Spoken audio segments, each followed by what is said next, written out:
It's my very great pleasure as lead of the Australian Compassion Council of the Charter for Compassion in Australia, part of the global Charter for Compassion movement, to present this series of interviews with namesakes of our inaugural Australian Charter for Compassion Awards.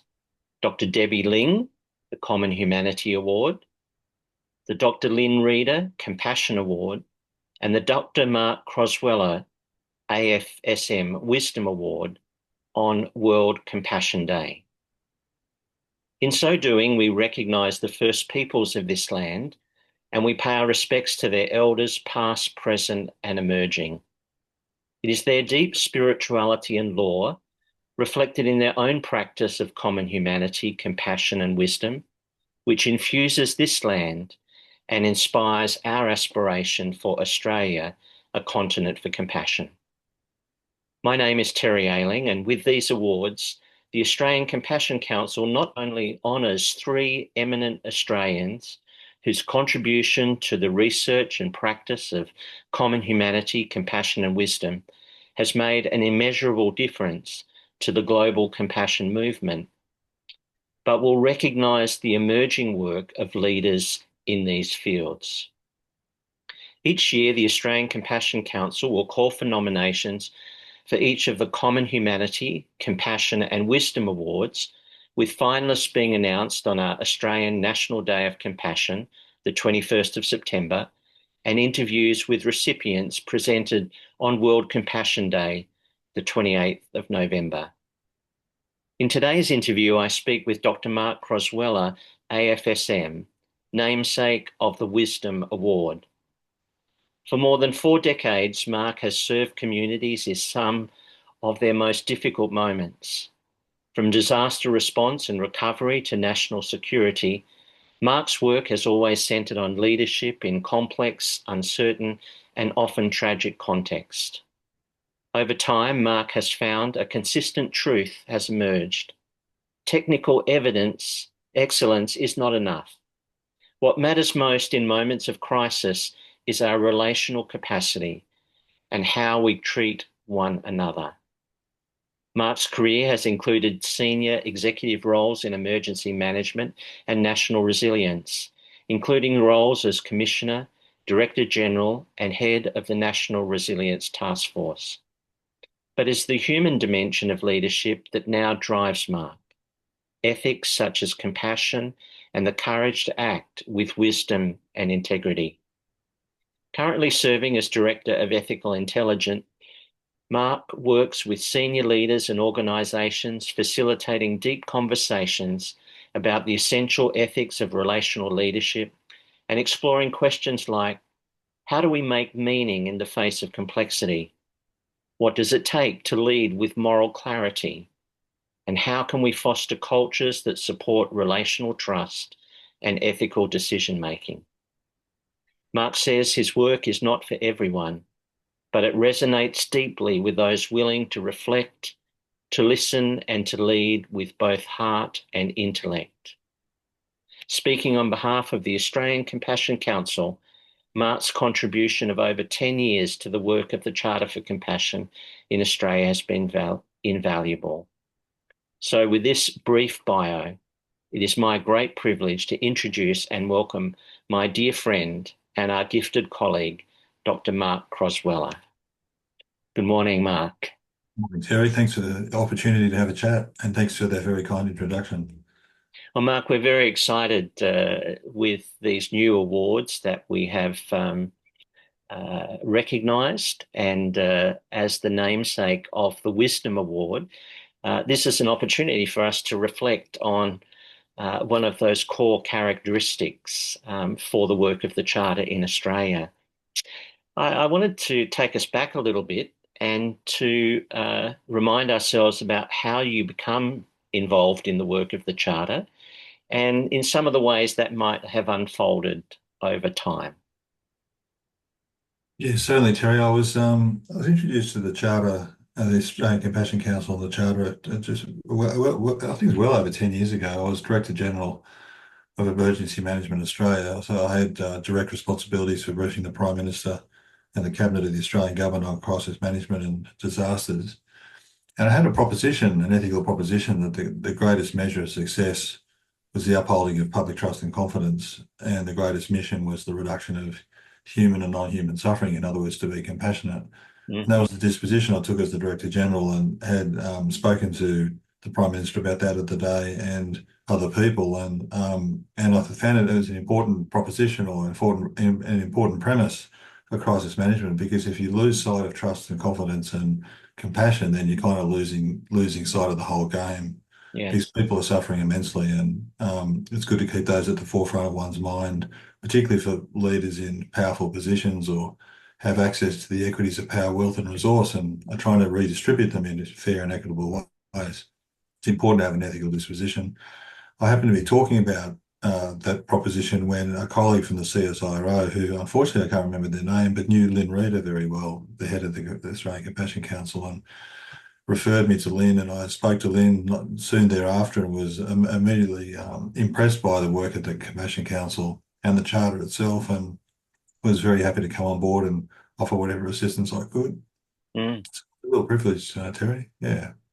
So it was the kind of the relational dimension of your work as a key leader and speaking to political leaders that most caught your attention. The notion that not only do you have a work to deliver, but that people were involved and people's emotion and traumatic experiences were had created suffering that we needed to respond to. Oh, absolutely. I think, look, politicians are many things, of course, and it's a complex job. And I've been in and around politics since 1998, essentially advising ministers and premiers and prime ministers for quite a long period of time. It's a really tough job, and I don't think they do it perfectly, but they do it with good intention. Sometimes it falls off the rails, of course, and everybody has their own version of politics, but particularly the ministers I work for, or most of them at least, and certainly the prime ministers, are very interested in the human condition and the human experience, and very interested in the sentiment, and the symbolism of the stories and the sentiment within those stories about how people were feeling. And it always came back to this notion of being compassionate and caring. And as I said to one prime minister during the course of my tenure, Prime Minister, you are the insurer of last resort in significant crises, and the country will turn to you for leadership, and it will want to know that you care. And that was a no-brainer for the three prime ministers I worked for, because they genuinely did care. Mm, And whilst there was much criticism politically about their leadership styles, they're all very different, of course. At the heart of it, they cared deeply. They were intelligent people who were prime ministers for very good reasons. Diverse range of politics, as I said. So this notion of caring and being compassionate sat very comfortably in the seat of the prime ministership, mm, and the ministers that supported them as well. So it was a reasonably comprehensive conversation to have with them, and it's complex. Compassion is complex in politics. It's complex in leadership. It's how do you apply it equitably? How do you do it with fairness and justice? These conversations were rich in complexity, but they're important nonetheless. So the human element in my mind, was and remains fundamental to crisis management and national security issues. And I think it's very sad when we move off that proposition mm, and we move into economics and systems and things rather than people. Economy, systems, structures, processes, frameworks, regulation, legislation, those things are important to guide institutions and how they distribute equities, but in themselves, they're nothing to do with compassion. As mm, Minister pointed out to me in my PhD research some years ago, it's people that are compassionate, not things, yeah, not systems. Systems can lay the groundwork for discretion and for room to move, and room for compassion to do its best work. But the systems themselves are not compassionate. Most systems, apart from the Earth system, is human built anyway. mm, So it comes back to this notion of humanity and where we place our minds and our hearts, and how we're using those two things to influence the way we think, speak, and act in the formulation of the systems, policies, processes, and frameworks that we operate within institutional life. So it's a big conversation, Terry, but it's been rewarding, and it's ongoing and unfolding. mm, And being part of the Compassion Council and the Charter for Compassion was a big influence in my thinking and mm, remains so. mm. So, is there a place for compassion in politics, for instance?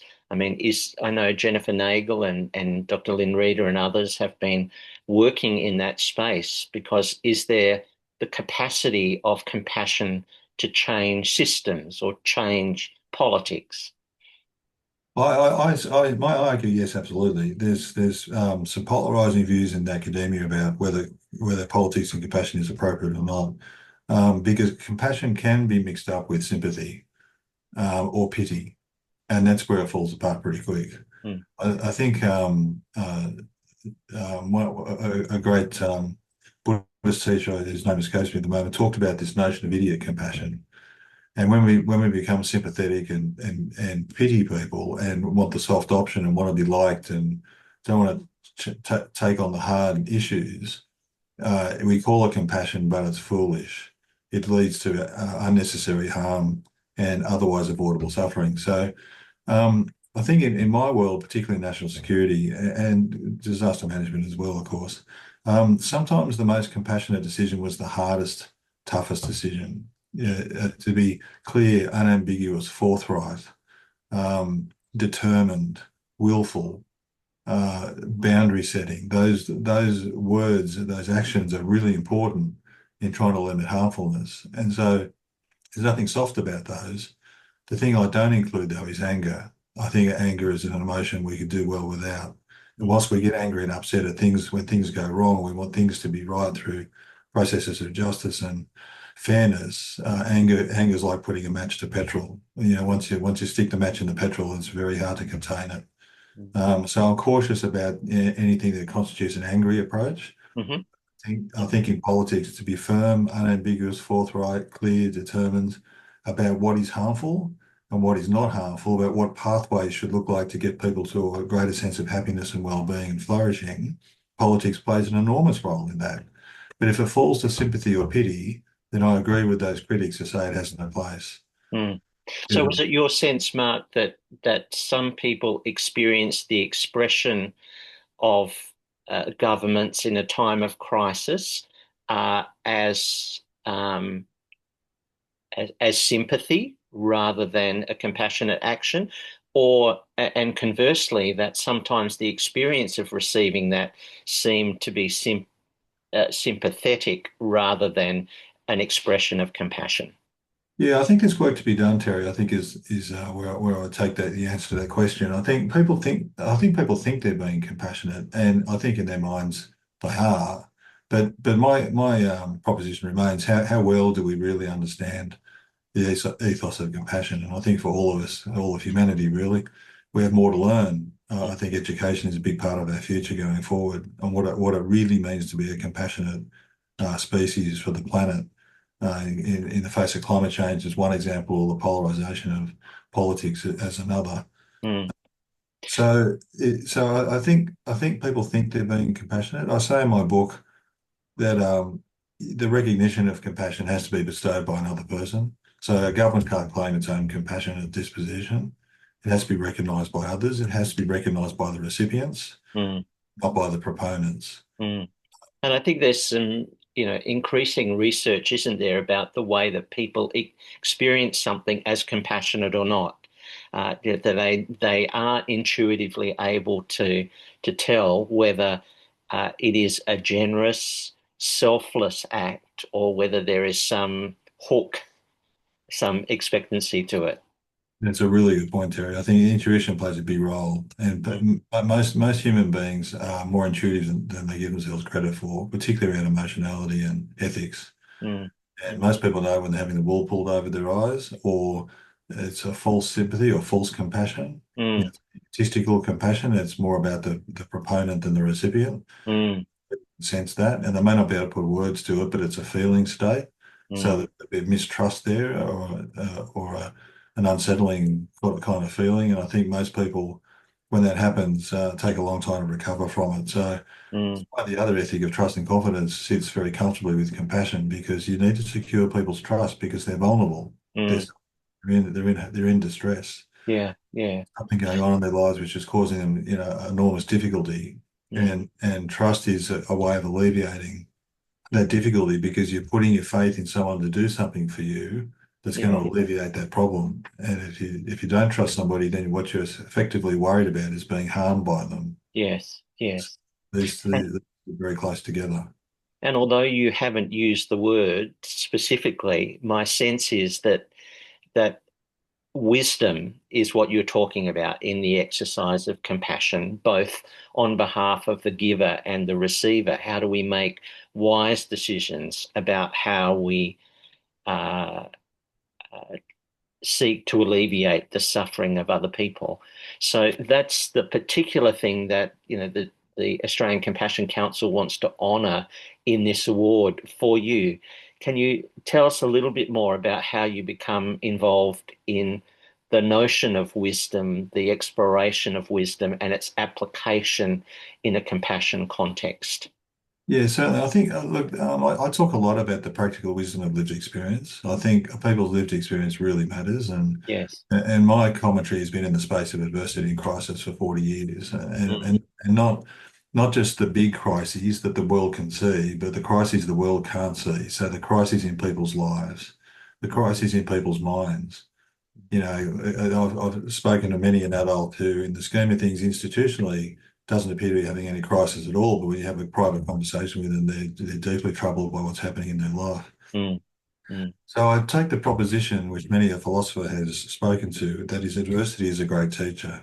mm, If you're prepared to entertain the notion of lesson learning as a lifelong process mm, and a life happening for you, not to you, mm, not necessarily as a metaphysical proposition, although it could be, but certainly as a philosophical one. So I think the practical wisdom of lived experience would help us to navigate the complexity of compassion because we've been the recipients of it and we've been the proponents of it.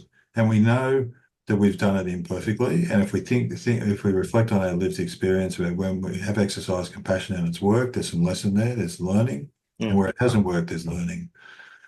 I think it takes someone who's deeply reflexive, who has a holistic view of life, who can take the context of a circumstance and put non-harmfulness or compassion at the forefront of that context or circumstance, and then with pragmatism work out how to navigate that complexity in such a way that a compassionate outcome is forthcoming or is achieved or is it moving in that direction. So context and circumstance and the understanding of that is really important part of wisdom and how you apply a pragmatic solution to that context and circumstance. Deep listening is a big part of that because, and we've talked a lot about this in the Australian Compassion Council and the Charter itself. mm, Often, all people need is a kind ear, is someone who deeply listens, who deeply appreciates the suffering the person is going through. Because for many people, they kind of know what they need to do, but they can't quite get there. But they do need to express how they're feeling. They do need to express their circumstances or the context in which they find themselves mm. without judgment and without advice, without solution straight away. So deep listening is a big part of it. But so the practical wisdom of lived experience, deep listening, the capacity to take strong and affirmative action where it's necessary, the capacity to strategically do nothing when it's necessary as well. Sometimes compassion says don't do anything. Mm. It says just simply hold space. Well, the Hold, wisdom around compassion would say that, I imagine. oh, I could imagine the impulse of yeah, compassion means I need to do something, but where the wisdom component comes in is hold on, this may not be important, holding space, as you say. spot on. And that's an important distinction you make there, Terry. And that's where wisdom comes in and says, well, just hang on a minute. Maybe the best thing to do here is to say nothing but to listen. Mm, And sometimes the best thing to do is an immediate interjection. I mean, in my career, sometimes that's been absolutely necessary because the physical life has been threatened and it yeah. requires an immediate intervention. Mm, But just as an aside, I used to do a lot of responses when I was in the fire service and the 000 calls, and you have to turn out under emergency conditions. And 90% of those turnouts probably weren't that urgent, but we treated them as urgent because the person on the end of the phone saw it as a sense of urgency, had a sense of urgency about their predicament. mm, But our experience would say that that predicament was quite manageable or not life-threatening or whatever the case might be. But in about 10%, It was absolutely critical. Every second counted, and to have the wisdom to discern between what was genuinely urgent and what wasn't urgent took lived experience, took time and practice. mm, I think you can apply the same with compassion. To your very valid point, rather than rushing in when someone's suffering or in distress, step back and try and see reality for what it is. Try and see the world for the way the world is, not the way the world should be. So we can often bring a judgment to the world mm, and a harsh judgment about the world should this should be happening or this shouldn't be happening. mm, We should step back and say, well, what is actually happening? And mm, a really important question about why is this happening? Like, what's mm, the cause? Why is this happening? mm. And Um, perspective taking would be a dimension of that, I would think, wouldn't it? I mean, being able to tr not you can't put yourself in the other person's shoes, but try and deeply empathize with them to listen to what they're saying, what their urgency is, what their experience is, but also having the capacity to freely move and try and take other perspectives in order to understand. yeah, absolutely. It's a dynamic process and it's really a relational construct. And I used to say to people in emergency services a lot that you're in with the perceived victim, the rescuer. So you got the rescuer of the victim. Mhm. You're actually in relationship, and Yes. and it's a mutuality. The people who are rescuing only get to fulfill their life's purpose because of the unfortunate circumstances of somebody else. Mm, If mm, those unfortunate circumstances didn't exist, then the person wouldn't be able to fill their mission and purpose. So there's an equity there or an exchange of mutuality that's going on. So the power structure shifts from the rescuer being powerful and the victim being useless mm, to to a balancing out of power. And sometimes I've seen in my experience that the victim has been far more courageous and held far more power than the rescuer wow. because of Wow. their disposition and how they saw the world and Mm, the predicament they were in and how they dealt with it.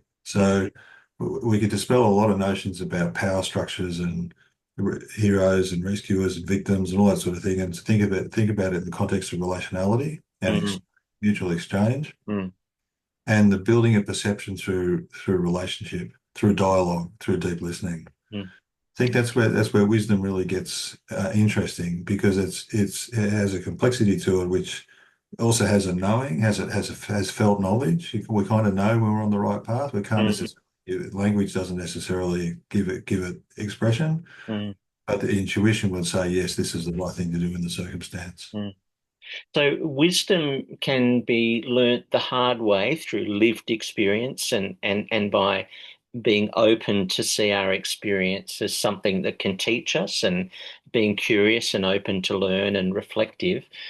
Is wisdom something that we can develop? Is it like a muscle that we can exercise and develop?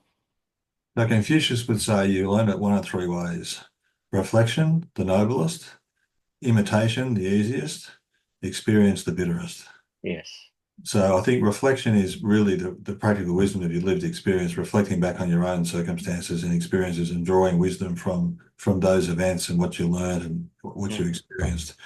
I think imitation is, in Eastern thought, is follow the guru, pretty much follow the doctrinal path, and that'll give you an insight.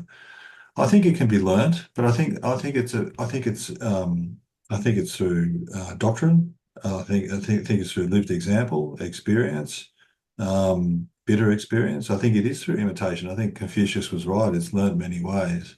mm, It's definitely a skill that can be taught, but it's a word that has to be liberated from egotistical notions of better than and righteousness mm, and elevation, which it often tends to be placed in that way. mm. And I think the attribute that goes with wisdom, which is essential, is humility. Yeah. And I have a saying that arrogance is the brother of ignorance, and wisdom is the sister of humility. So arrogance and ignorance are masculine traits of the human mind that are not just found in men, but they're predominant in men, of course, and they're not the only traits in men. And please forgive me for thinking it's suggesting that all men are arrogant. I'm not suggesting that for a No. minute, but they're kind of brotherly uh, uh, it's a brotherly relationship. You can't have one without the other. Wherever you have arrogance, you'll have ignorance. Wherever you have ignorance, you'll probably have arrogance. Mm, But where you've got wisdom, you need humility. So we know people who hold a lot of knowledge but have arrogance with that knowledge. They're inaccessible. mm, You can't access them as humans. You can't get to the depth of their being. You can't get to the depth of knowing who they are. mm, You can get to know their knowledge, but you can't get to know them.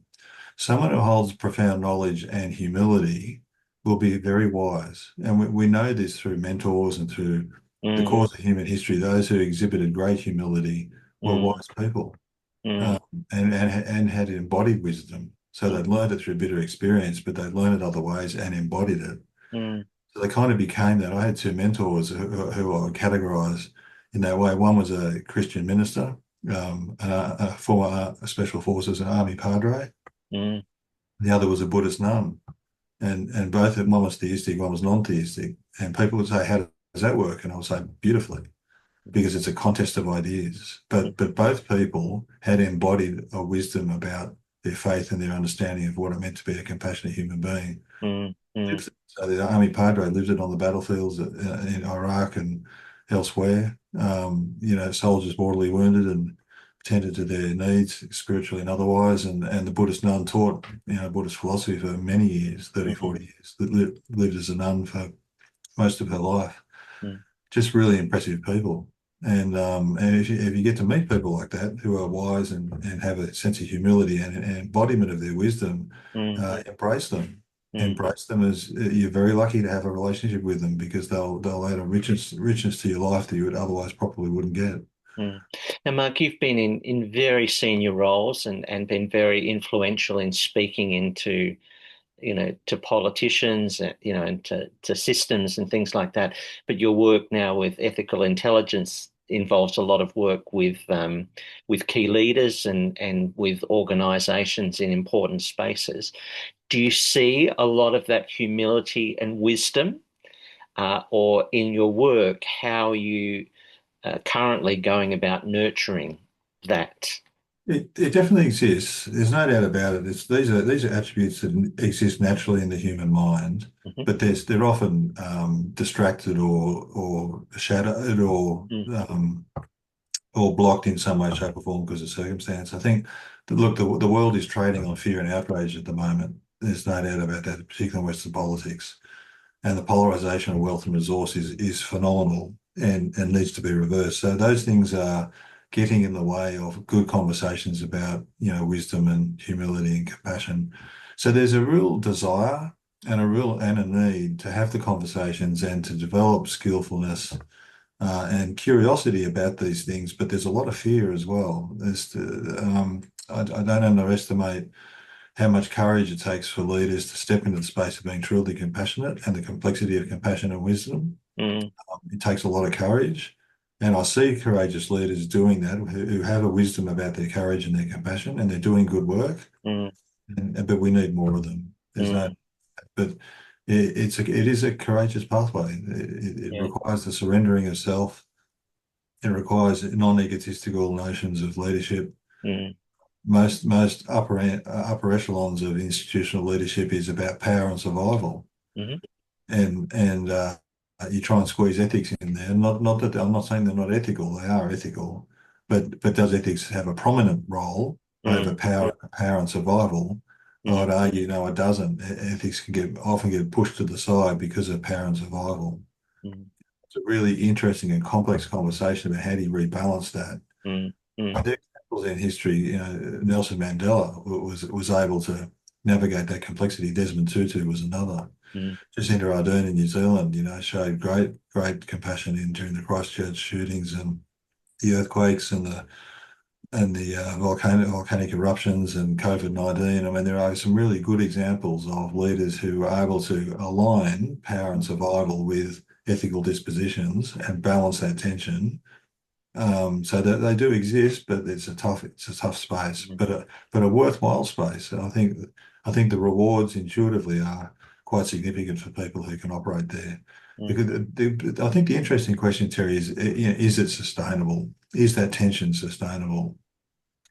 And the answer is very individualized. So it depends on the person, but the tension is significant.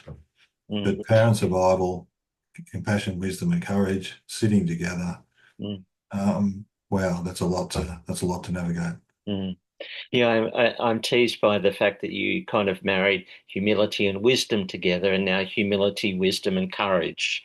Yeah, Because, and it would seem to me that not only do we need, great wisdom in this time for all the complex issues in, facing our planet, but we also need courage as well. And yes. what would compassion with courage look like in our time? I think it's absolutely. I think it's contesting some of the narratives for starters, and Yeah. and revealing genuine truths about the state of the planet, the state of humanity. I think short. I was talking to someone the other day. This short form learning. People want their learning put in 50 words. They Mm, want wisdom in 50 words. mm, I think we've got to get back to expanding our minds and reading long form education, reading properly, studying properly. mm, We can still use technologies to do that and help us with our summaries and help us with our expression and language and so on and so forth. AI has a big role to play, but we shouldn't lose our natural intelligence, mm. natural So, ability. Mark, do you see the way you were describing wisdom earlier was a little bit like we talk about compassion. It's kind of innate in us. It's part of who we are, but often there are blockages to our compassion because of, as you said, our experience, as either givers or receivers of compassion. It can block our compassion. Do you see wisdom essentially the same, that, that at our core we are wise, but there are blockages to our touching that wisdom or to experiencing that wisdom or exercising it? Absolutely. As a Buddhist, I would say absolutely. I think the mind has a natural wisdom.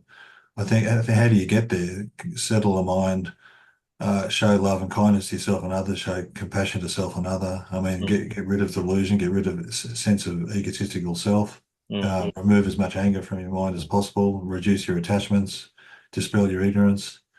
Those things are really important to get to the heart of the issue of what is the mind capable of, and it's capable of extraordinary things. mm, And mm, what sits at the heart of the mind is compassion, courage, wisdom, love, kindness, mm, the great virtues of humanity, which we've navigated and talked about for thousands of years, mm, and they're still as relevant today as they've ever been.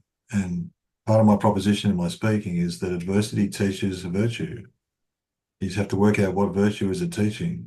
mm, That if you hit tough times, there'll be something there about love, or compassion, or mm, kindness, or mm, truthfulness, or trustworthiness, mm. or empathy.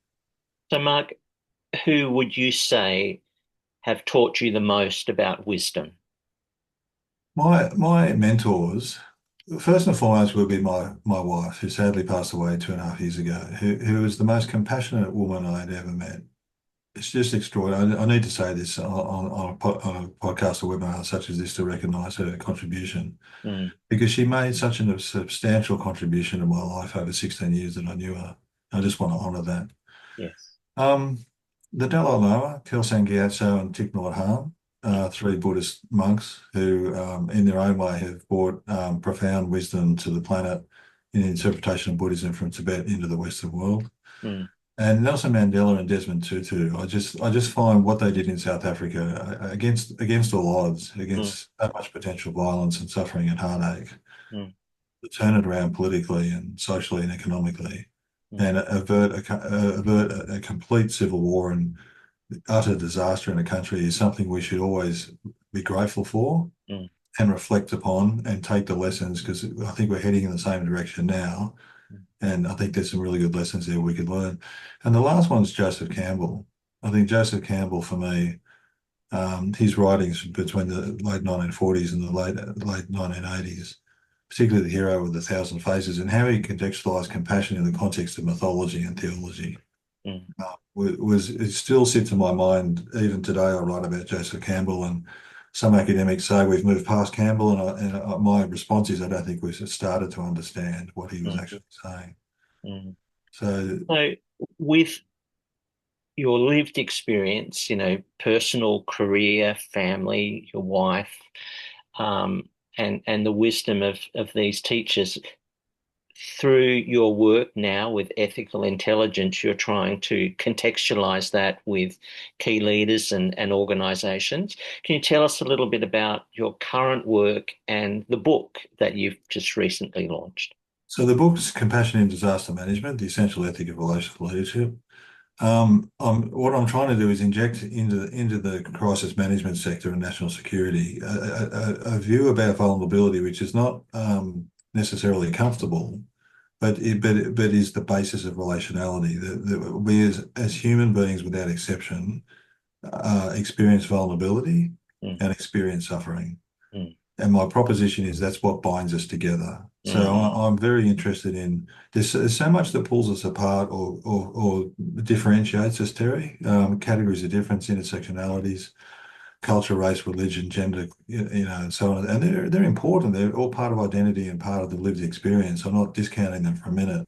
mm, And there's a lot of happiness in there, and there's also a lot of suffering as well. mm, And wherever suffering pervades in those categories of difference or intersectionalities, it must be addressed. mm, It's unacceptable to allow those harms to continue. So I'm not for a minute dismissing or discounting the importance of them, mm, but I'm interested in what binds us together, what sits mm, underneath all of that.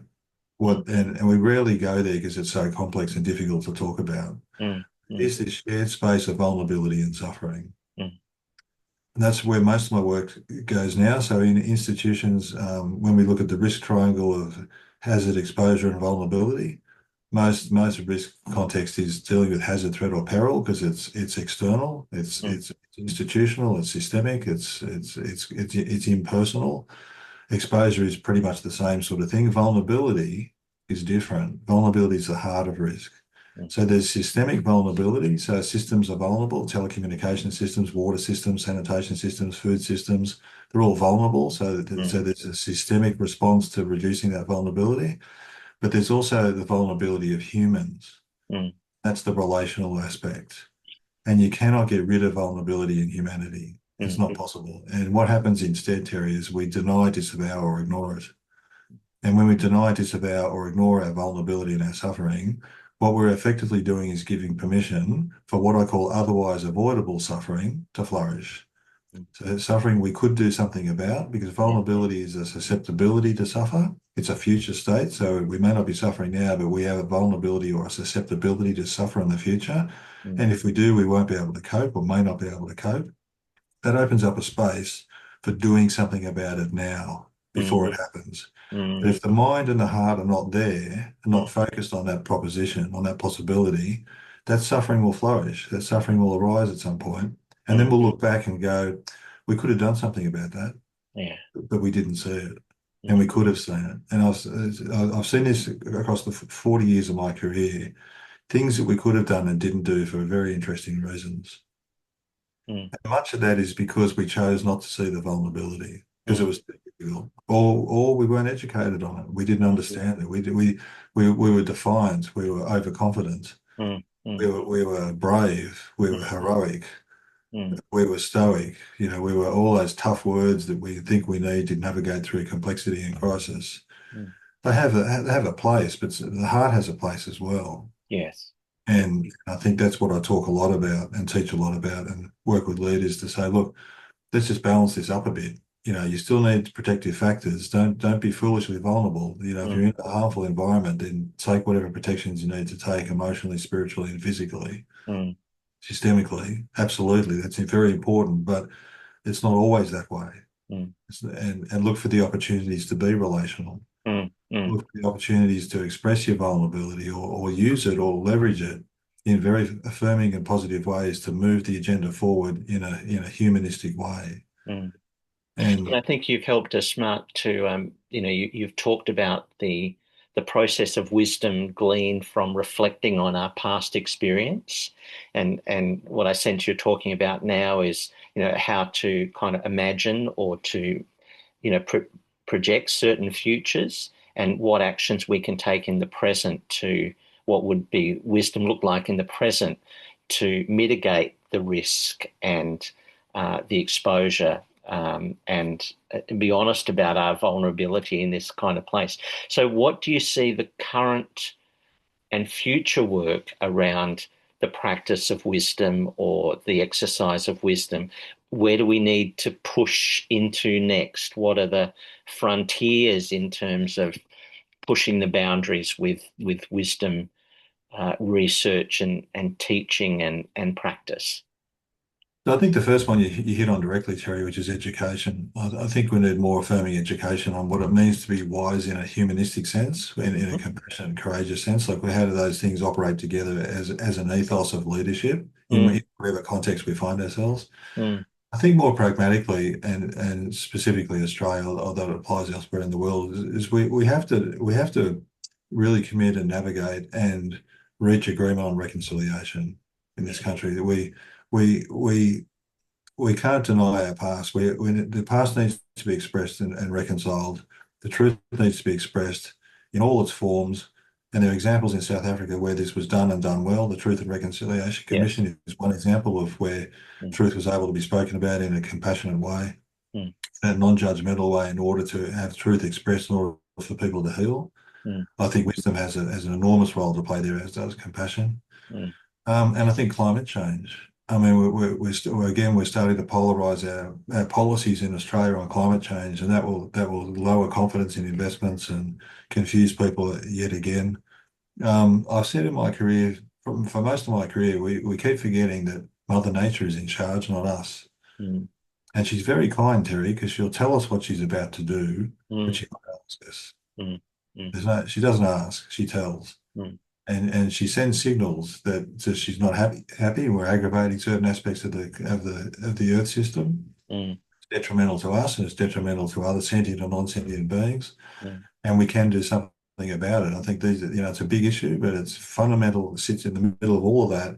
Is the enormous capacity for suffering to occur, mm, and the enormous opportunity to stop it from happening. mm.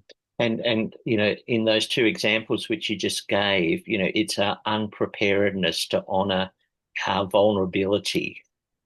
Well, Uh, it's our unwillingness as well. I mean, we're just not yes. willing to go there. I mean, the human will has a lot to say here. If we were willing to go there, we would work out how to get there. Mm, But I think the lack of will and the lack of commitment from some quarters of society and the ignorance that attaches to that lack of will is really quite unfortunate. mm, mm, But Australia needs a spirituality. It needs not that it doesn't have it in its multiculturalism and its theistic frameworks and whatever. It's there, but there's a bit missing. And I think it's our Indigenous spirituality that needs to really shine in tandem with all our other spiritual notions of what it means to be an Australian community, what it means mm, to be an Australian, essentially. I think mm, the one thing that's missing is a deep understanding of our Indigenous heritage, mm, what it mm, means for us as a continent for compassion. And going right back to one of your first questions, what attracted me to the Compassion Council was that it was a continent of compassion. It mm, ignored boundaries. mm, It was tenure blind. It didn't put state boundaries on the continent mm, or any other boundary, human or otherwise. It said it's a continent for compassion. mm, mm, mm. We should think about that in the context of our spirituality as well. Yeah. Mark, because I think it would be very clear to the listeners, your depth of understanding, your willingness to be vulnerable, your reflective kind of practice in a range of situations. That is exactly the reason that the Australian Compassion Council have acknowledged and recognised your contribution to us and the naming of this award.